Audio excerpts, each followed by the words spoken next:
All right, welcome back to MMA Al Dente. I'm here to talk about Victoria Leonardo versus Natalia Silva. Victoria is 33 years old. She's got a record of 9-4.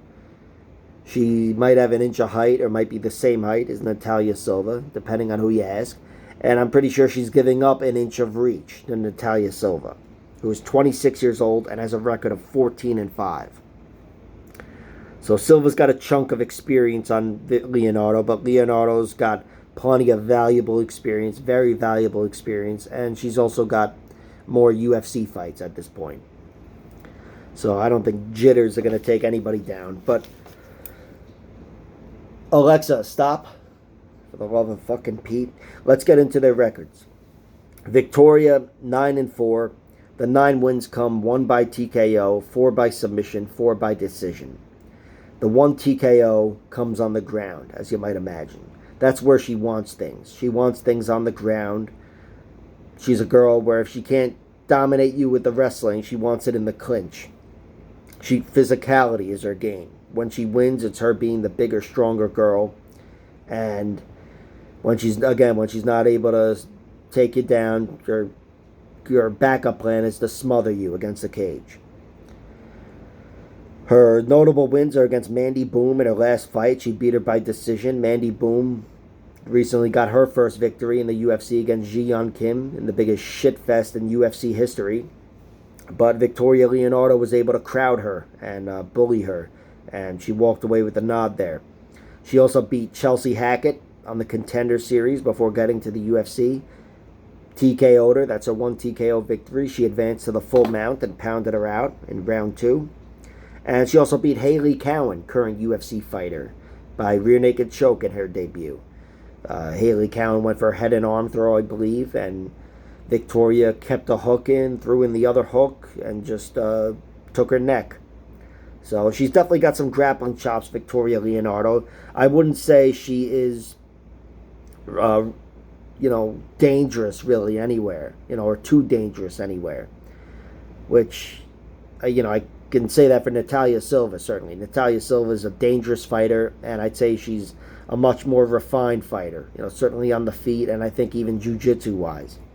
But Victoria Leonardo can definitely win fights by being the bully, and I think her, 2 potential advantages in this fight are her strengths, physicality, and maybe wrestling.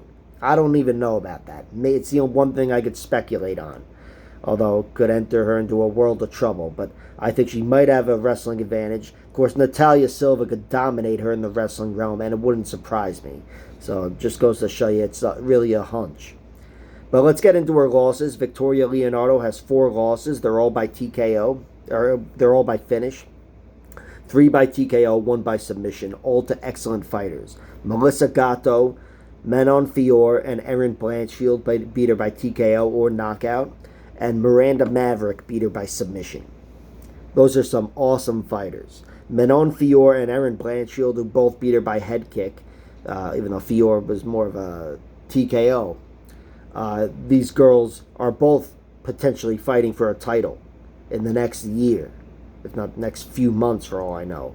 So no shame in losing to them, obviously. And Melissa Gatto is an excellent fighter.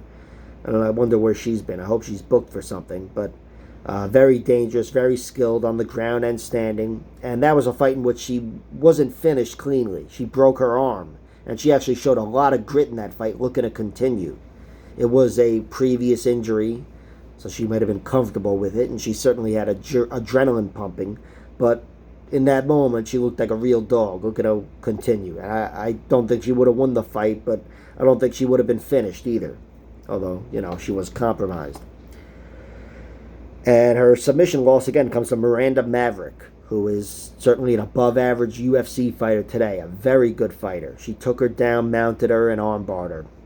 And Maverick also beat her by decision, but it was a 5-minute fight. Also an Invicta, some exhibition tournament they were doing 4 or 5 years ago, and she ended up losing a 5-minute decision. So doesn't count on her pro record. So despite her being a vulnerable fighter with some, holes in her game, she's only lost to excellent fighters. Not even good fighters, but excellent fighters. And that's something. Natalia Silva is 14-5. Her 14 wins come 4 by TKO, 7 by submission, 2 by decision. She's a very refined fighter, very skilled on the feet. She's got an underrated ground game, I want to say, but she hasn't put away too many great fighters. She's put away 7 of them, yeah, but largely the one fighter she put away that's worth the fucks, this girl Joyce Myra. Put her away in round 4 as well, and she did that on top, too, advancing to, an armbar, slowly but surely, or quickly but surely. But yeah, Natalia Silva, she's you can see it though. She's skilled on the ground and on the feet, as we've seen at the UFC level. She's very skilled. She got 2 big victories already in the UFC. Fought the perfect fight against Jasmine Jasdavicius, who's a big, strong wrestler, and she was able to nullify her wrestling, defend the takedowns, and beat her up from range on the feet with great movement. And against Teresa Bleda, she got her out of there in round 3 with a beautiful spinning back kick right on the face. It was just a perfect finish. Pounded her out a little bit after that, but the kick's what did her in. And that was, again, after a fight that she looked great in. It wasn't picture perfect, but that might have made it even look better. She was taken down early and hit a nice half-guard sweep. Pretty much took over from that point. But Teresa Blade is still, a big, strong problem. The girl's built like fucking, I don't know, some big, tall fighter. But Natalia Silva was too much for her on the feet. This girl is a really slick striker, switches stances, throws great kicks at range and really fast punches, really fast. I think she's, the sky's the limit for Natalia Silva. And her losses, let me get into that. 5 losses, 1 by TKO, 2 by submission, 2 by decision. A lot of them to solid regional fighters whose careers never really panned out or even played out. But still, they all had something.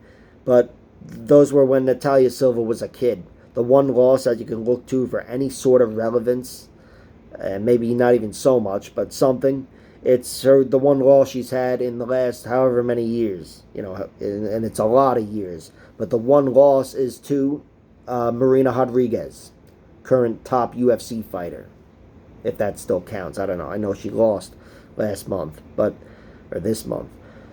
But Natalia Silva is, she lost that fight by decision, so she's in great shape just professionally. Looking at her record and knowing she's 26, which means she's still climbing, still getting better, maybe even still fucking growing. She's not done yet, and the only girl that's bested her in the last, part of her career, good chunk of her career, was Marina Rodriguez, and it was by decision. That, combined with what we've seen from her on the feet and on the ground, it's gonna take someone special for me to pick against her. I am picking Natalia Silva to win, but I'm not betting on her. I'm betting on Victoria Leonardo. I'm sure you saw this coming. But Victoria Leonardo, she might have a potential physicality advantage, might have a wrestling advantage. She's tougher than her record would suggest. And even though I could see Natalia Silva and do predict she duplicates the success of Manon Fiorot, and the fight looks somewhat like that, I don't think she's as big and strong as Manon Fiorot, obviously. And I think Victoria Leonardo can crowd her. So these odds are crazy in my opinion. Yeah, I'm picking Natalia Silva to win. I've seen what you guys have seen. She looks fucking awesome. But my only bet for this fight is a sprinkle, or 2 sprinkles, frankly, on Victoria Leonardo by decision, plus 1,000. Might even throw a few more sprinkles on it. I think it's primarily her path to victory. She is 4-0 in decisions. Natalia Silva is 2-2 in decisions. Not that that tells the whole story, obviously, but Victoria Leonardo, she's got something, and I think her record doesn't exactly show who she is. Again, those are some excellent fighters and current title contenders that are sitting there in her loss column. So that's the play, and the pick, if I had to go for a pick, I'd go with Natalia Silva winning a striking battle, and I guess, getting a finish down the stretch, but, somewhere in the middle, round 2, end of round 2, kind of like the Manon Fiorot fight. I do think Natalia Silva is much better on the feet, and I do think If Victoria Leonardo is not able to even slow this fight down by getting it in the clinch or, tying her up in any sort of way, Natalia Silva will piece her up. So that's the prediction, and again, the bet, Victoria Leonardo by decision plus 1,000. Like, share, subscribe, all that horseshit. Check out my other videos.